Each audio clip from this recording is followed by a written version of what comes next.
კომისიის წინადადება მომდევნო წლებისთვის 17 მილიონი ევროს ოდენობით ინვესტიციას ითვალისწინებს ორმაგი გამოყენების სატრანსპორტო ინფრასტრუქტურისთვის. ეს ნატოს მოკავშირეების მიერ მთლიანი შიდა პროდუქტის 1.5% უსაფრთხოების ინვესტიციებისთვის გამოყენების დაპირების პარალელურად ხდება.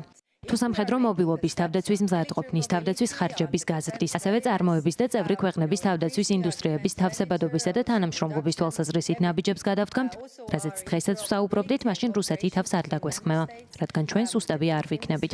ამიტომ ვერ ვიტყვი, რომ რამე მივიწყებულია. ყველაფერი ჩვენზეა დამოკიდებული და ჩვენ ვსრუნავთ, რომ მზად ვიყოთ, რათა ამან შემოგავებლის ფუნქცია შეასრულოს და თავს არ დაგვესხან.